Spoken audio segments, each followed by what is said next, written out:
Good morning बच्चों। मैं पिछली बार मैंने आपको चैप्टर 1 करवाया था, उपवन के फूल। मैंने रीडिंग कराई, आपको शब्दार्थ लिखवाया, क्वेश्चन आंसर लिखवाया। पर बेटा उस टाइम मैंने आपको कठिन शब्द नहीं लिखने को दिया था, जो कि इस बार की वर्कशीट में मैं आपको दे रही हूँ। आप उसमें से देख के पहले चैप्टर 1 का कठिन शब्द लिख लीजिएगा। अब मैं आपको, जैसा कि मैंने लास्ट वीडियो में आपको बताया था कि मैं आपको सेकंड चैप्टर पढ़ाऊँगी, तो आज मैं पढ़ाने जा रही हूँ। हमारे चैप्टर का नाम है रूपा डरी नहीं। रूपा डरी नहीं। इसमें देखो बातों बातों में बताया गया है कि हमारे देश में राष्ट्रीय वीरता पुरस्कार किसे देते हैं और जो मुसीबतों का डटकर मुकाबला करते हैं वे क्या कहलाते हैं। जो इसी के बारे में इस चैप्टर में बताया गया है। अपनी बुद्धि और साहस का प्रयोग करके छोटे बच्चे भी बड़ा कमाल दिखा सकते हैं। इस कहानी में रूपा अपने साहस से न केवल अपने दोस्त मनीष को बचाती है बल्कि डाकुओं को भी पकड़वा देती है।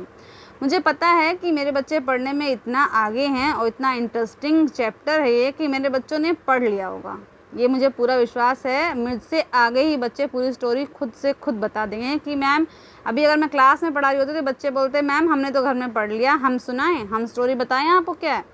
लेकिन अभी आप मुझे डायरेक्ट मुझसे बात नहीं कर सकते हैं, तो इसलिए मैं आपको एक बार पढ़कर दिखाती हूँ। रूपा एक निडर लड़की है। निडर मीन्स जो बिल्कुल ना डरता हो, ना डरने वाली लड़की है।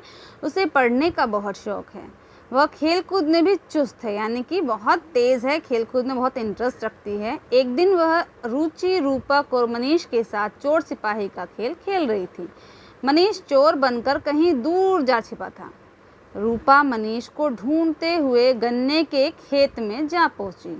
पर यह क्या, मनीष के हाथ पांव तो रस्सी से बंधे हुए थे, उसके मुंह पर कपड़ा बंधा हुआ था। रूपा एक पल के लिए सहम गई, डर गई। फिर साहस बटोर कर उसने मनीष के मुंह पर बंधा कपड़ा खोला। तभी किसी ने पीछे से रूपा के कंधे पर हाथ रखा। रूपा डरी नहीं, उसने उस आदमी के हाथ को जोर से काटा। दर्द के मारे उस आदमी ने अपना हाथ खींच लिया। रूपा उसकी पकड़ से निकल भागी, यानी कि वो उसको पकड़ नहीं सका। वह आदमी डंडा लेकर रूपा के पीछे भागा।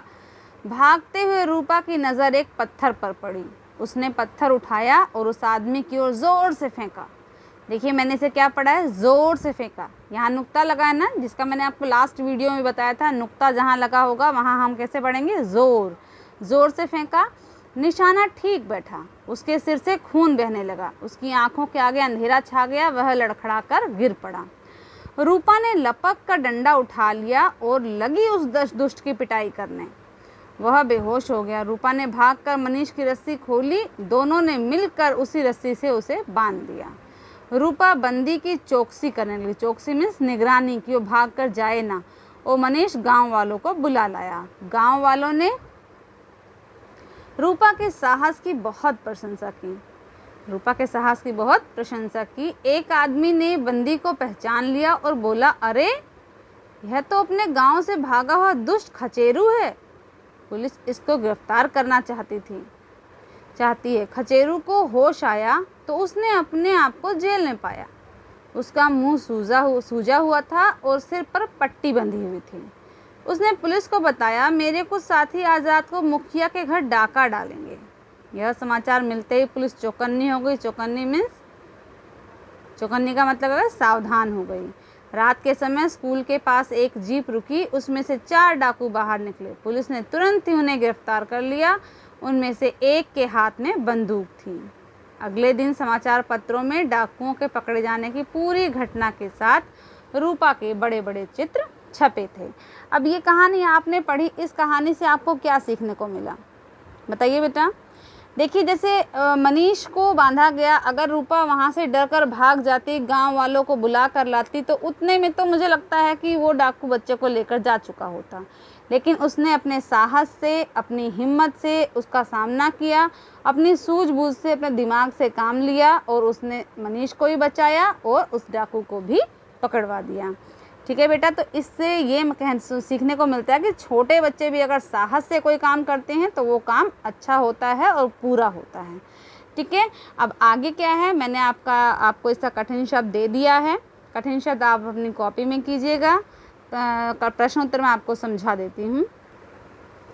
देखिए बेटा, ये मैंने प्रश्न पार्ट 2 के प्रश्न उत्तर आपको दिए हैं। पहले मौखिक प्रश्न है, रूपा कौन सा खेल खेल रही थी? आप सब बता पाएंगे, चैप्टर सबने पढ़ा है। यस, चोर सिपाही का खेल खेल रही थी। मनीष के हाथ पांव किससे बंधे थे? रस्सी से। मनीष के हाथ पांव रस्सी से बंधे थे।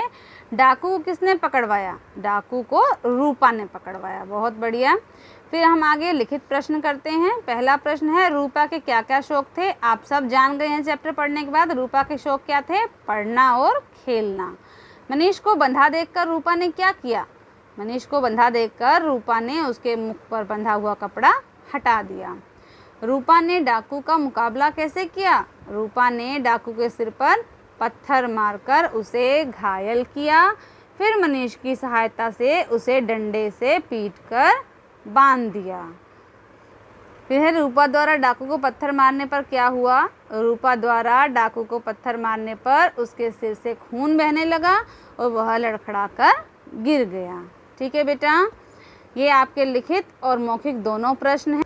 साथ में मैंने आपको शब्दार्थ दिया है। चैप्टर 1 का कठिन शब्द जो मैंने पहले आपको नहीं दे पाई थी, वो मैंने आपको आज दिया है, ये आप लिखेंगे।